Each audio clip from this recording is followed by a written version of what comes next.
Salut les esprits riches, bienvenue dans cette vidéo dans laquelle je vais répondre à un mythe. Le mythe de on devient riche en étant radin. C'est surtout ce qu'on lit d'ailleurs dans la presse.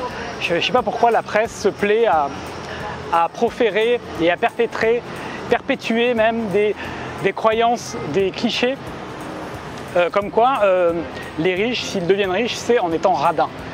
En fait, quand vous faites le compte, quand vous regardez comment ça se passe, vous regardez vraiment d'où vient l'argent d'un riche, comment il s'est enrichi concrètement, vous allez rapidement vous rendre compte, et puis je pense que vous le voyez à votre échelle aussi, que économiser, ça peut vous permettre effectivement de mettre un peu de côté, mais que concrètement, ce n'est pas en économisant que vous allez y arriver.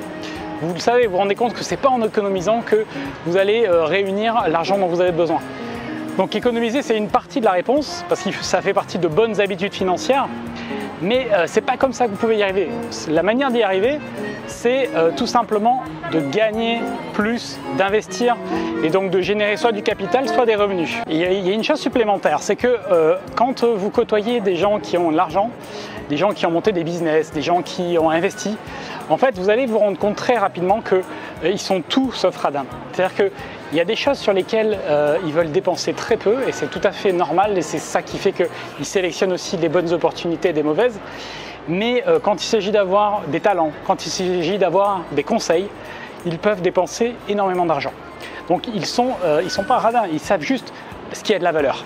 Et c'est peut-être aussi un grand point, une grande différence, c'est qu'ils sont capables de faire la différence entre ce qui a de la valeur et ce qui n'en a pas. Donc quand ça a de la valeur, ils sont prêts à payer un prix que vous penseriez peut-être incroyable ou surestimé, ils sont prêts à le payer. Et quand ça n'a pas de valeur, ils ne sont pas prêts à payer. C'est aussi simple que ça. Donc voici ce que vous pouvez faire, c'est qu'à chaque fois que vous êtes amené à lire quelque chose sur les riches ou à entendre cette fameuse croyance que être riche, ça se fait uniquement en étant radin et puis en grappillant, posez-vous la question. Posez-vous la question sur est-ce que je crois que c'est vrai? Est-ce que je pense au fond de moi que c'est vrai? Parce que si vous pensez ça, si vous pensez que c'est vrai, vous avez tout à fait le droit, mais c'est juste que du coup, ça veut dire que si vous souhaitez à votre tour devenir riche ou plus riche, ça veut dire que vous allez devoir faire la même chose que ça et que vous pensez que c'est le seul chemin possible. Eh bien, l'expérience montre que devenir riche, ça se fait en augmentant ses revenus et en investissant.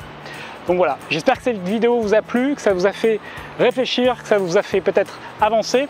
En tout cas, je vous invite à mettre un énorme pouce bleu pour partager ces messages autour de l'argent et de l'indépendance financière. Vous savez que c'est mon objectif. Je veux que toute la francophonie soit libre financièrement, que la relation à l'argent soit bonne, qu'on arrête de faire de l'argent un tabou en France. Donc merci d'avoir regardé cette vidéo et à très bientôt. Salut!